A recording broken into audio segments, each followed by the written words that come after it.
तो पाकिस्तान में इलेक्शन की एक्टिविटी वैसे तो फर्स्ट वर्ल्ड के अंदर अपने लीडर को चूज़ करने की एक्टिविटी होती है, लेकिन पाकिस्तान के अंदर उसमें बहुत सा वायलेंस भी आ जाता है और स्टेबिलिटी आने की बजाय इंस्टेबिलिटी आ जाती है। 8 फरवरी 2024 के इंतखाबात के बाद अगर आप देखें तो आज पाकिस्तान जब 8 फरवरी को क्रॉस करके आगे बढ़ा है तो इंस्टेबिलिटी में मजीद इजाफा हो चुका है। उसकी वजह यह कि क्लियर मैंडेट किसी को नहीं मिला।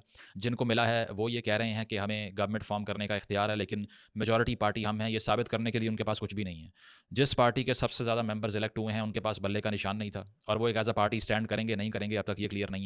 इस सारी एक्टिविटी में तकरीबन 5 करोड़ वोटर्स घर से निकल के अपने हक रायदही का इस्तेमाल करते हैं। ओवरऑल जो टर्न आउट है 2013 के इलेक्शन में 55% रहा तकरीबन, 18 के इलेक्शन में तकरीबन 52% रहा, इस बार 48% रहा। ये ट्रेंड ये साबित कर रहा है कि आहिस्ता आहिस्ता पाकिस्तान के हर इलेक्शन में वोटर्स की तादाद कम होती जा रही है। हालांकि रजिस्टर्ड वोटर्स बढ़ रहे हैं, उसके बावजूद लैक ऑफ इंटरेस्ट कह लीजिए या सिस्टम से बिल्कुल मायूसी कह लीजिए जो कि वोटर बता रहा है आपको, लेकिन आप सुन नहीं रहे। उसकी वजह यह है कि ताकत जो है वो अपने नशे में होती है, और इस बार भी उसी नशे में है। उसकी वजह यह है कि पार्टी पोजीशन की अगर हम बात करें, खैर उससे पहले दहशतगर्दी के वाक़यात भी सामने आए। डेरा इस्माइल खान में ब्लास्ट हुआ, बलूचिस्तान में हुआ, इसके अलावा शांगला के अंदर फायरिंग हुई, कई लोग मारे गए उससे। तो पाकिस्तान के अंदर अनफॉर्चुनेटली इलेक्शन काफ़ी लोगों की जानें खा जाता है और देता कुछ भी नहीं है इन रिटर्न। इस बार भी स्टैट्स ये बताते हैं तकरीबन 32 लोगों की जान गई है इस इंतखाबी अमल को यकीनी बनाने के लिए, जिससे मिला हमें कुछ भी नहीं है। और मिला क्यों नहीं है कि एक स्प्लिट मैंडेट, एक फ्रैगमेंटेड मैंडेट और एक हंग पार्लियामेंट की सिचुएशन सामने आ चुकी है, जिसमें वही 10-12 मसाले होंगे मुख्तलिफ पार्टीज़ के, और किसी के हाथ में कोई मैंडेट डिसाइसिव फैसले करने का, लेजिस्लेशन करने का नहीं होगा। कहा जाता है कौमी हुकूमत बनाएंगे, कहा जाता है कि एक ग्रैंड अलायंस बनने से मामला हल हो जाएगा, मुल्क के जो मसाइल हैं वो ठीक हो जाएंगे, लेकिन इसके हमेशा ऑपोजिट रहा है। क्योंकि जब क्लियर मेजॉरिटी किसी पार्टी को नहीं मिलती तो वो 5 साल अपने इत्तेहादियों को मनाने में गुजार देती है, सारी एनर्जी वहाँ पर लगाती है कि कोई भाग ना जाए। उसकी वजह यह है कि ग्राउंडिंग हुकूमत की सिर्फ 7 से 8 नंबर की पार्टी इसके ऊपर खड़ी होती है। पीटीआई की गवर्नमेंट की अगर आप बात करें 18 के अंदर जो उन्होंने बनाई थी, एमक्यूएम के 8 मेंबर्स निकले और पूरी हुकूमत गिर गई। इस बार तो स्टेक्स ही इतने ज़्यादा हैं, इस बार तो इतनी पार्टीज़ को मिल के गवर्नमेंट फॉर्म करनी पड़ेगी, क्योंकि वो नंबर भी नहीं आए जो लास्ट टाइम आए थे। तो अब तक की पार्टी पोजीशंस क्या कहती हैं, पहले इस पे बात करते हैं, फिर इलेक्शन हुआ कैसे उस पर बात करते हैं। तो अभी तक बताया ये जा रहा है कि पीटीआई के तकरीबन 93 मेंबर्स इलेक्ट हुए हैं। PTI as a parliamentary party stand नहीं करती, क्योंकि उनका जो निशान था वो सुप्रीम कोर्ट ने खूबसूरत फैसला करके छीन लिया था, इस बुनियाद पर कि आपने इंट्रा पार्टी इलेक्शन नहीं करवाया।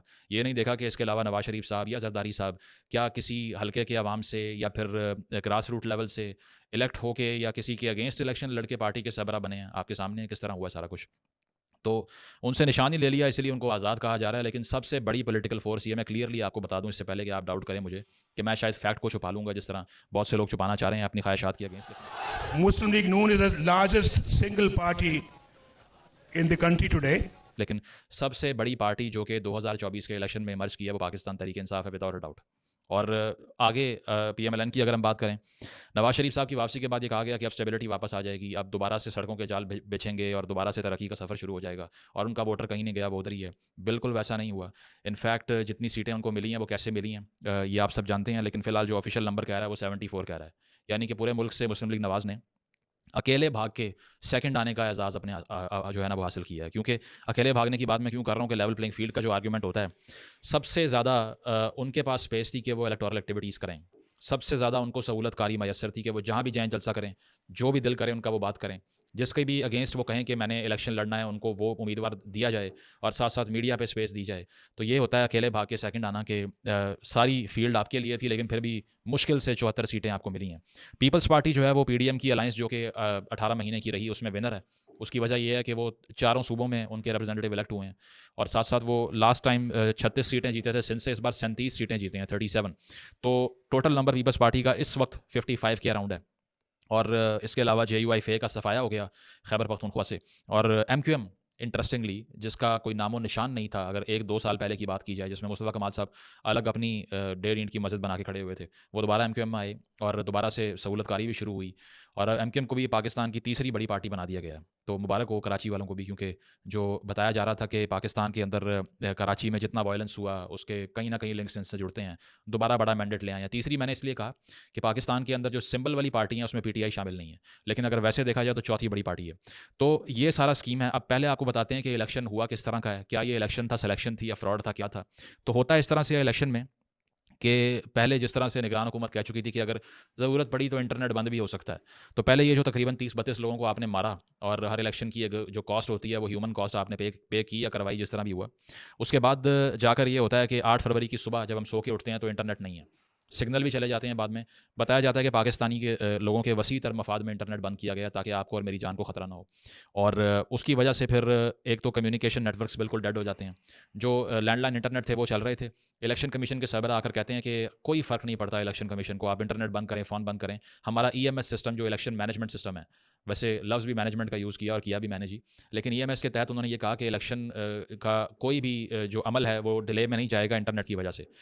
उसी दिन यही इलेक्शन कमीशन जब रात को 10 बजे इनसे पूछते हैं कि रिजल्ट कहाँ पर हैं, तो कहते हैं कि क्योंकि इंटरनेट नहीं चल रहा, इसीलिए अभी रिजल्ट्स आना स्लो हो चुके हैं, मोबाइल सिग्नल नहीं आ रहे। तो पहले आपने एक्सेप्ट क्यों किया इसको? आप एक सॉवरन बॉडी हैं, आपने ये मुतालबा क्यों नहीं किया गवर्नमेंट से कि आप फ़ौरन इंटरनेट की सहूलत को बहाल करें? मोबाइल फ़ोन खोलें, हमें रिजल्ट पब्लिश करने में देर हो रही है। नहीं सोचा आपने। खैर, ये सारा कुछ होते हुए रात के 2-3 बज गए और सिर्फ एक रिजल्ट अनाउंस करने के लिए इलेक्शन कमिश्नर साहब स्क्रीन पे आते हैं और वो 1 से 2 हलकों का रिजल्ट अनाउंस करके चले जाते हैं। अगली सुबह तक 9 फरवरी की मैं बात कर रहा हूँ, सिर्फ और सिर्फ 3% रिजल्ट ऑफिशियली अनाउंस होता है। 3%। और रिजल्ट आ कहाँ से रहे हैं? हरनाई से, बलूचिस्तान से, एक्सफाटा से, उन इलाकों से जहाँ पर इतनी कोई अर्बन सेंटर, अर्बन एक्टिविटी नहीं है, जहाँ टेक्नोलॉजिकल एडवांसमेंट नहीं है, वहाँ से रिजल्ट आना आसान था। लाहौर कराची से रिजल्ट नहीं आ रहा। लाहौर कराची जहाँ पे सारे मुल्क का पैसा भी लग जाता है, जहाँ से पैसा आता भी है, जहाँ पर जदीद आपने अपने नेटवर्क भी सेटअप किए हुए हैं, वहाँ पर रिजल्ट नहीं आ रहा, बजाय उसके कि अर्बन सेंटर से रिजल्ट पहले आता। अगर आप सिस्टम के स्लो होने का आर्ग्यूमेंट कर रहे हैं, तो उसके अलावा हर जगह से आ गया, यहाँ से नहीं आ रहा था क्योंकि यहाँ पे EMS चल रहा था ना, इलेक्शन मैनेजमेंट सिस्टम। तो इस तरह से हमने ये देखा कि जहाँ तक बात है वोटर की हल्के तक आने की, पोलिंग बूथ तक पहुँचने की, तो वो पहुँच रहा था। इसमें कोई दो राय नहीं है कि स्मूथली पोलिंग का अमल जो है वो चलता रहा। उस दौरान कोई बड़े दंगे फसाद नहीं हुए। कुछ जगहों पर हुए, जिस तरह से अगर वज़ीरिस्तान की बात कर लें तो वहाँ पर मोहसिन दावड़ साहब ने ये कंप्लेन की कि तालिबान ने कब्ज़ा कर लिया है पोलिंग बूथ के ऊपर। फिर वो कल जब गए अपना फॉर्म 45 लेने के लिए, तो वहाँ पर फायरिंग का निशाना बना दिया गया उनको। और इसके अलावा अभी वो अस्पताल में पड़े हुए हैं गोलियां खा के। और साथ साथ अख्तर मेंगल ने भी काफ़ी शिकायत की। कराची की अगर बात करें तो हाफिज़ नईमुर रहमान ने काफ़ी शिकायत की कि धांधली हो रही है। खैर, वो इसलिए भी कह रहे थे कि उनको कुछ भी नहीं मिला वहाँ से, पूरे शहर से। तो ये सारी सूरत हाल थी कि कुछ कहीं ना कहीं इरेगुलरिटीज़ थी, लेकिन एक मुनज़्ज़म धांधली की सिचुएशन जब तक वोटर पहुँच रहा था पोलिंग के अमल को मुकम्मल करने के लिए, वहाँ तक नहीं थी। इस बार फ़ौज बाहर खड़ी थी, पिछली बार अंदर थी, ये फ़र्क था। तो फैफन की जो रिपोर्ट सामने आती है, इससे पहले कि आप मुझे अपना ये बायस कह देंगे कि तुमने अपने बायस में बात की है, फैफन की रिपोर्ट भी ये कहती है कि पोलिंग स्टेशंस पर जो कुछ हो रहा था वो ट्रांसपेरेंट था।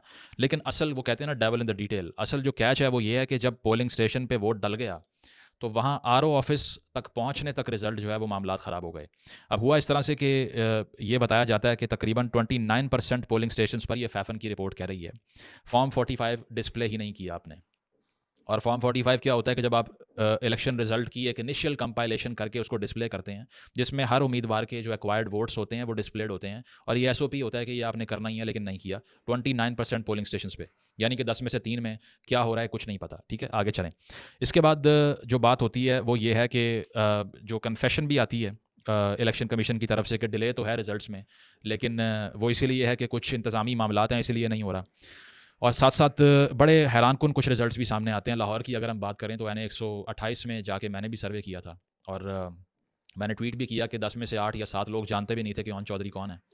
लेकिन पूरे लाहौर से आपकी इतला के लिए अर्ज़ है, सबसे ज़्यादा वोट ओन चौधरी साहब को पड़ा है, जो इस्तेहकाम पाकिस्तान पार्टी के मेंबर हैं, और उस सीट से पड़ा है क्योंकि लोग इसका जवाब ये दे रहे हैं कि नून लीग का वोट उनको मिला है। ये वो सीट है जहाँ नून लीग ने 2013 में क्लियर मेजॉरिटी पूरे पाकिस्तान से जब ली ना, यहाँ से तब भी हार गए थे। 2018 की बात कर लें, दोबारा हार गए थे। अब आकर उन्होंने ओन चौधरी साहब के हक़ में अपना उम्मीदवार दस्तबरदार किया, और उनको इतना वोट मिल गया कि सलमान अकरम राजा भी गिनता हुआ थक गया कि ये कहाँ से आया। और वो ओवरनाइट, वो जिस तरह से इलेक्शन का रिजल्ट जो है वो बदला है, समझ से बाहर है कि किस तरह इतना वोट उस हल्के में पड़ा जहाँ पे उनकी ओपिनियन एग्जिस्ट ही नहीं करती। ठीक है, आगे